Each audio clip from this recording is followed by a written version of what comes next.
one this, one that, one this. So then I was sitting there thinking, how am I going to do this? So I had to be creative with how I put some of them together. Like some of them that were similar, like maybe they were, a couple of them chose some primary consumers.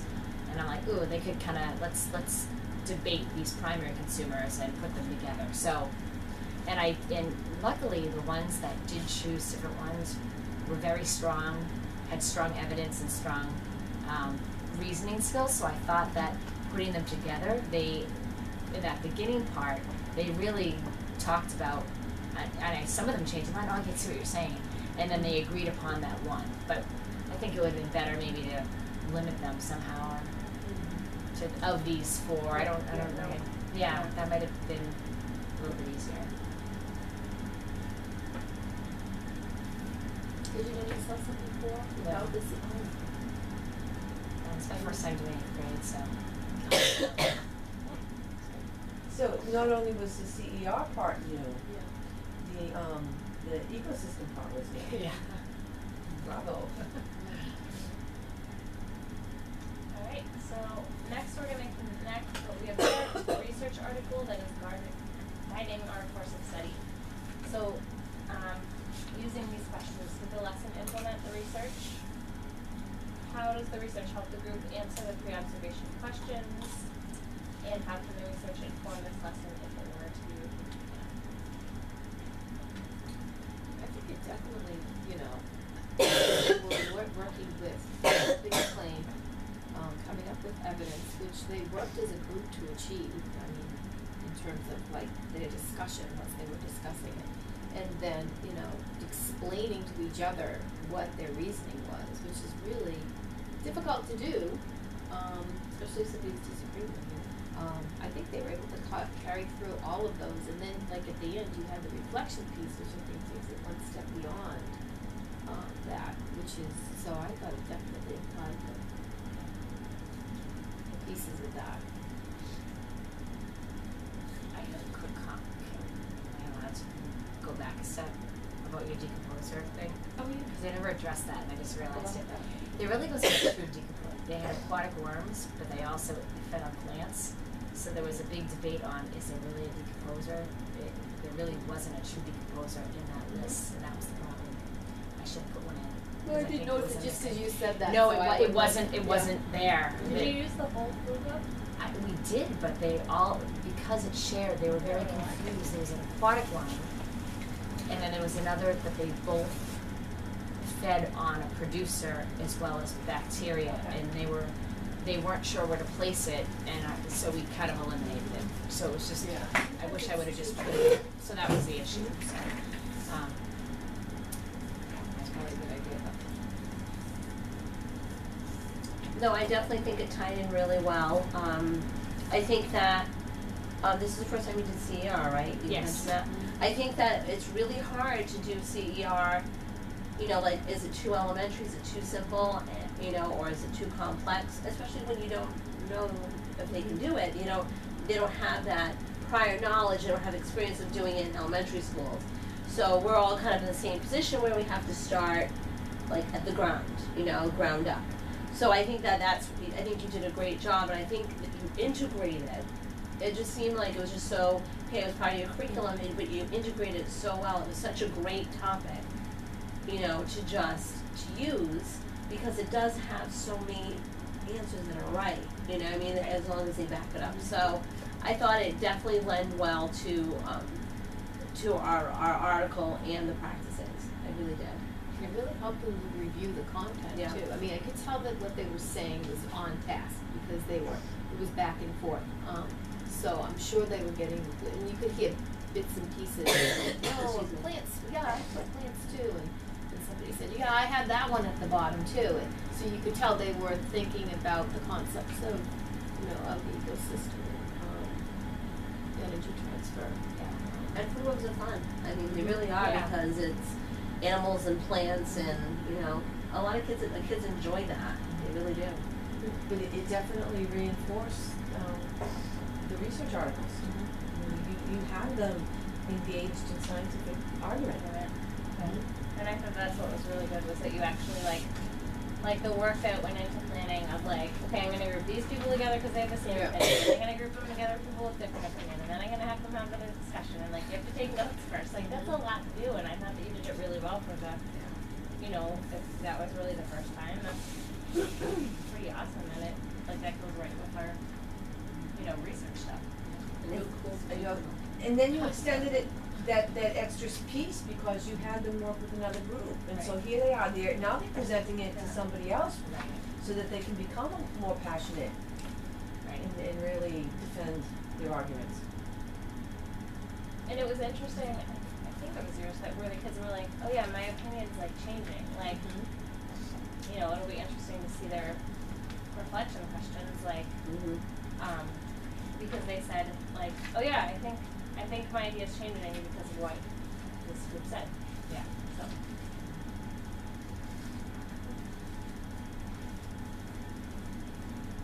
Anything else?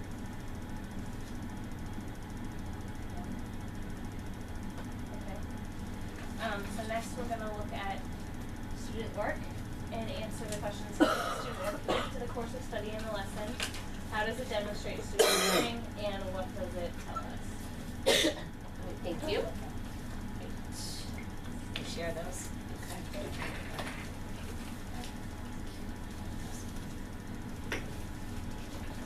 All right. So this was the one that you did. So individually, well, this is the one as the group. So basically, when they got together with their like group, they had to kind of solidify their claim and their evidence because they all came in with different evidence. So what is your strongest evidence to bring to the table? So restating their claim of which organism, what is their major evidence and their justification for that? And that's the left side. On the right side, we're looking at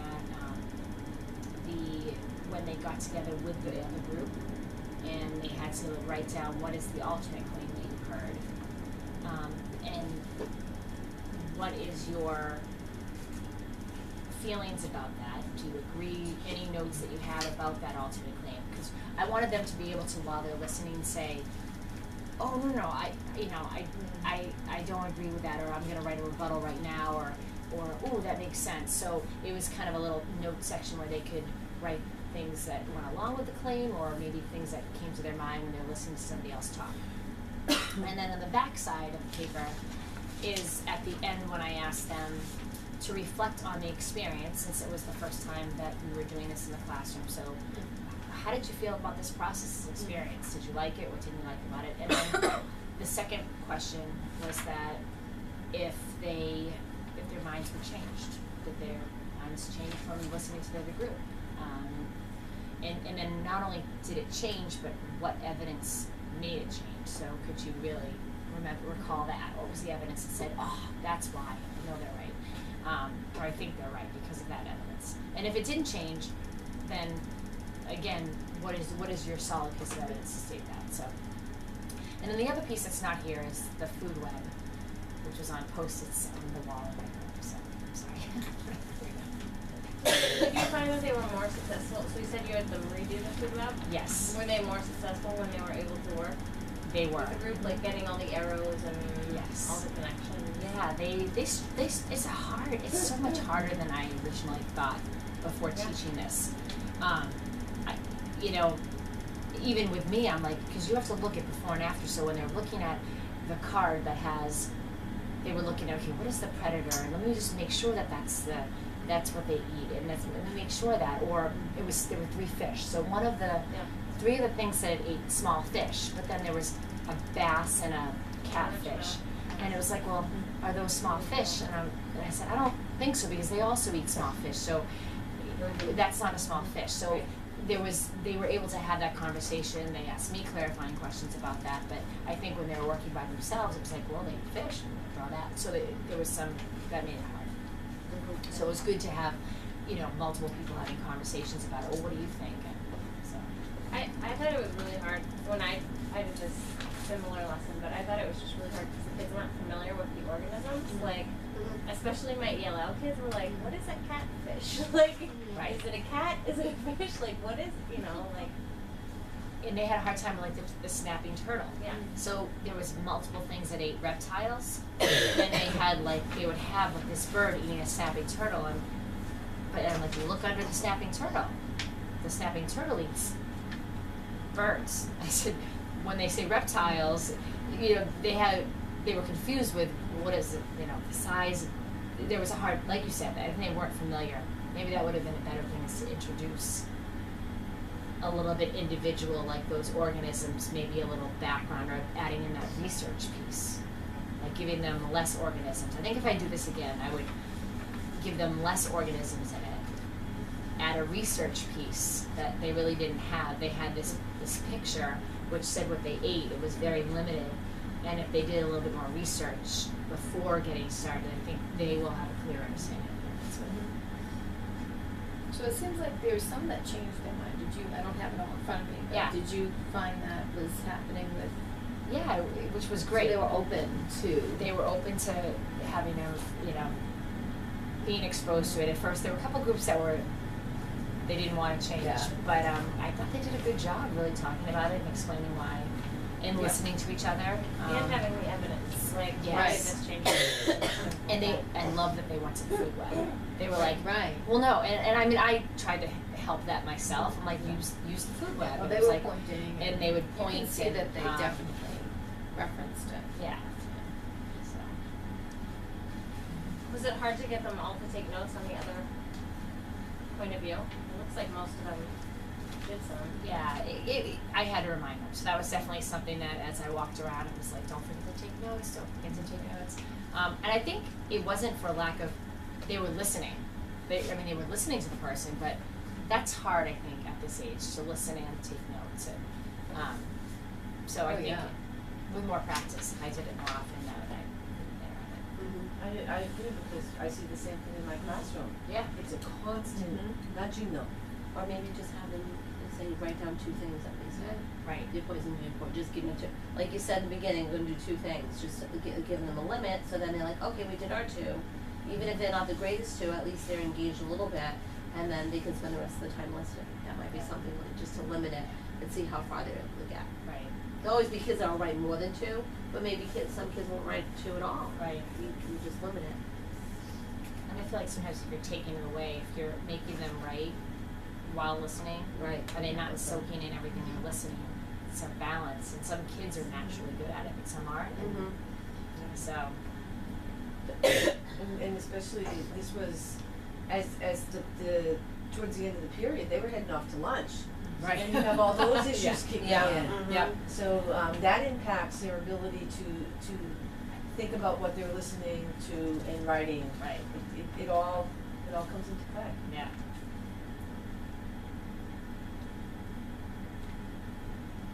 Was there anything that surprised you, like the reflection pieces seemed pretty spot on in terms of what you were observing? Is there anything that surprised you about those? Have you done reflection before? We I have haven't so really that- done that. Yeah, piece. so that was, I think it was a natural, we've been doing it a lot more because that was my vertical group, was reflection. So I feel like I always try to end with some sort of reflection, written reflection, just for them to have time to have quiet thought, to soak in, you know, what happened, and decompress, and just have nobody else's input and be able to write. It wasn't as quiet as I would like to do. I feel like you said, right before lunch, it's a little hard to do. Right. I was thinking afterwards that maybe I would have had them take it home. You know, again, take it home and think about it, but then, I don't know, right when it was fresh in their mind, I kind of wanted to, so I was battling with what the best option was. In terms of taking it home, I can't think of how I want to word it. What's your completion rate for homework? I mean, is it 100% for this class, or is it more like 50%? No, yeah, I would say it's a little more than 50% for my class. I'd say it's probably like 70%. That's not a bad number. It's not a bad number. And it depends on the assignment. Something like this, they probably I would get a lot more. If I give them a lengthier thing, I may not get as much. So. That's the other thing to consider. At least Yeah. by doing it I know as what I'm part of the getting. lesson, Yeah, you're getting it right there. yeah, no.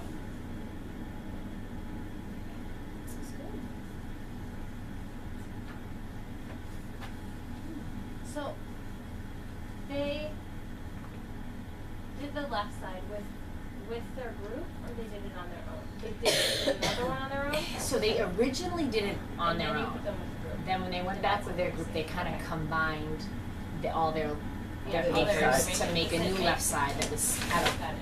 a solid evidence.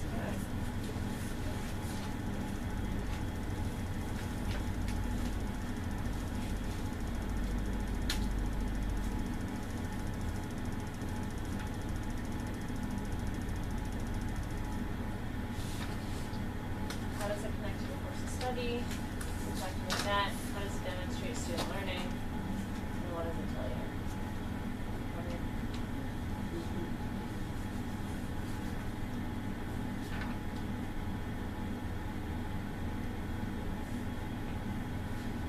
Alright. So the last thing is for everyone to share what they learned from this with the facilitator, or sorry, the fellow being observed going last. I learned that incorporating a reflection at the end of the lesson is really valuable.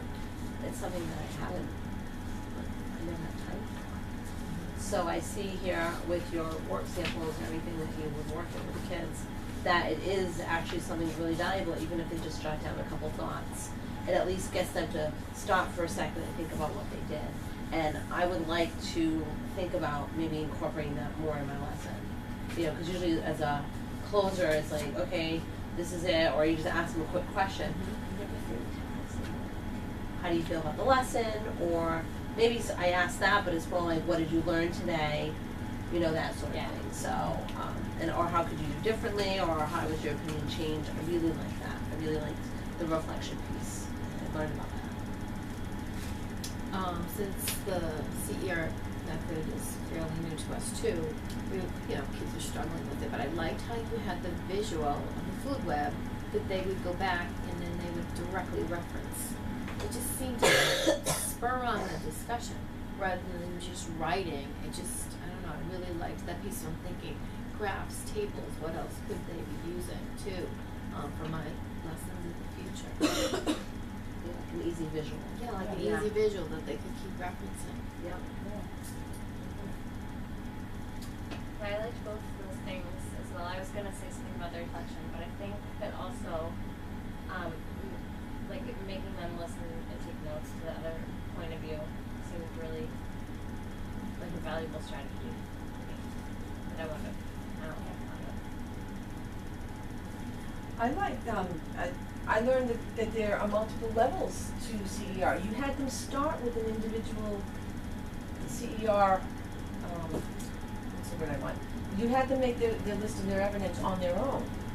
And then they had to take that evidence and argue to make a more solid piece of evidence for the bigger group that then led into their formal posters. So you took CER to multiple levels, and I thought, I never thought about that you proved to it as a multi-level activity. And so I liked the idea of giving a little bit more background information about the organisms within the pond, or being more familiar with the pond. I think that would have enhanced their ability to answer that. One of the other thoughts that I thought about afterwards was, should I have given them a correct food, even though they had done all that work, should I have given them like the correct food web, everything perfect, when it came down to the actual, I didn't know, I debated on that myself. Because none of them were 100% perfect. They were better, but they weren't 100% perfect. So I was curious if that was something that I should have done. But I love hearing your feedback. It's so helpful to listen to all your thoughts and everything. I actually really enjoyed this process much more than I thought I would when we first started, but I do, because I'm always like, oh, I'm going to do that next time. I'm going to do that next time. So I like that, it was successful, and that some of the suggestions that you made. We'll walk away with all these awesome lessons.